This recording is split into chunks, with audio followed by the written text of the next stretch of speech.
VAT बढ़ाने के पीछे आपदा भी एक कारण है। परमानेंट स्ट्रक्चर करने के लिए पैसा चाहिए।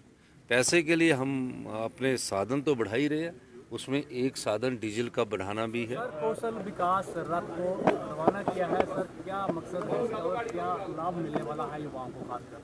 यूथ स्किल डे है आज, और कौशल विकास के तहत इस समय कोई 6-7 डिस्ट्रिक्टों में अगले 6 महीने में जो लेटेस्ट टेक्नोलॉजी से रिलेटेड है और एक सर्टिफिकेशंस कोर्स स्टार्ट किया जाएगा, जिसमें टेलीकॉम से रिलेटेड नदौन और बिलासपुर में किया जाएगा, टूरिज्म हॉस्पिटलिटी से रिलेटेड कुनिहार, ज्वालाजी, बड़सर में किया जाएगा, ब्यूटी एंड वेलनेस सेंटर के लिए घनाटी और बद्दी वगैरह में सब में किया जाएगा। तो ये एक स्किल डेवलपमेंट है, और इस स्किल डेवलपमेंट के काम को कि 6 महीने में उनको एक जब सर्टिफिकेशन कोर्स मिलता है तो उनको कहीं भी जॉब करने के लिए एक ऑथराइजेशन मिल जाती है। वो किसी भी विभाग में, जैसे टूरिज़्म में होगा, टूरिज़्म में अगर सर्टिफिकेशन कोर्स मिल जाएगा तो उनको आने वाले समय टूरिज़्म में नौकरी मिलेगी, हॉस्पिटलिटी में नौकरी मिलेगी। तो ऐसे ये जॉब अपॉर्चुनिटी करवाता है, और उन युवाओं को जो +2 पढ़े हैं एक जॉब ट्रेनिंग जैसा करवाता है, ताकि वो अपने काम में स्किल हो सके। इसलिए ये इस प्रोग्राम को लॉन्च किया गया है और यूथ स्किल डे वाले दिन लॉन्च किया गया। थैंक यू सर, पिछली आपदा से अभी तक राहत नहीं मिली सर, अगले जो 5 दिन के लिए भी मौसम विभाग ने येलो अलर्ट जारी किया सर, क्या कहना चाहेंगे तैयारियां इसके लिए? देखिए,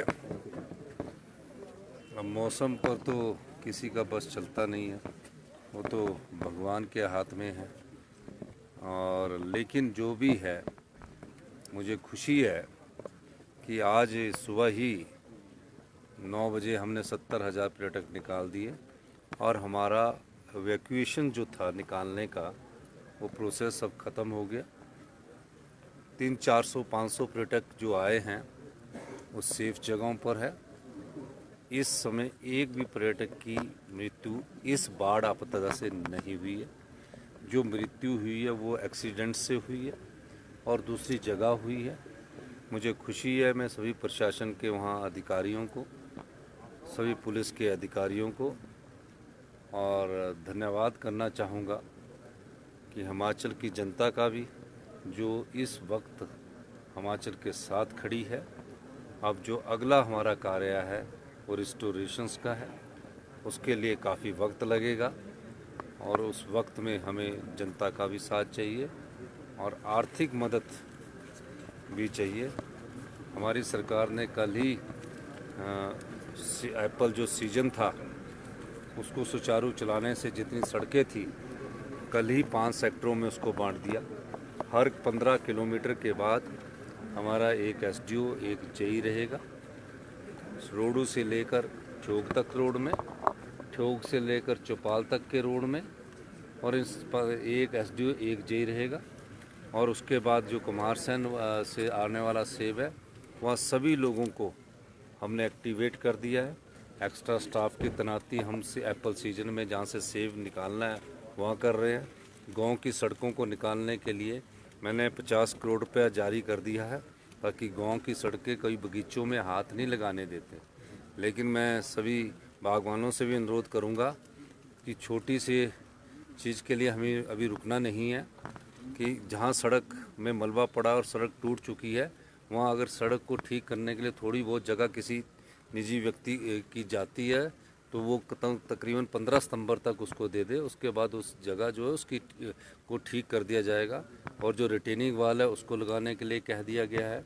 चौपाल वाला एरिया में भी हमने कह दिया है, जुब्बल, रोडू, कोटखाई, नौर वैली है, कुमारसैन, ननखड़ी, जहाँ भी एप्पल होता है वो अभी हमने सब लोगों को इंस्ट्रक्शन दे दी गई है। एक्स्ट्रा स्टाफ 15 स्टाफ, कुल्लू, मंडी 15 सितंबर तक हमने एक्स्ट्रा स्टाफ लगा दिया गया है। और तकरीबन जितना नुकसान हुआ अभी तक राज्य अपने पैसे से इस नुकसान की भरपाई कर रही है। आज ही मैं कुछ अखबारों में देख रहा था कि 180 करोड़ रुपए की किस्त जारी की है, वो एडवांस किस्त है।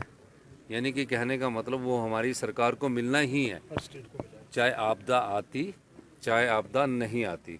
वो हमारा जो 15th फाइनेंस कमीशन जो है वो शेयर में जो हमारा हिस्सा बनता है, सभी राज्यों का हिस्सा बनता है, सभी राज्यों को मिलता है। मैंने गृह मंत्री से अनुरोध किया है कि हमें इंटीरिम राहत इमीडिएटली प्रोवाइड की जाए, और ये जितना भी पैसा है इसको हम एकदम तुरंत प्रभाव से बांट रहे हैं। इस दृष्टिकोण से हमारी सरकार अभी कार्य कर रही है। क्या सर यही मजबूरी है जो वैट जो है वो डीजल पे बढ़ाना पड़ा है, केंद्र से मदद नहीं मिल रही है, नुकसान हिमाचल को काफ़ी हुआ है?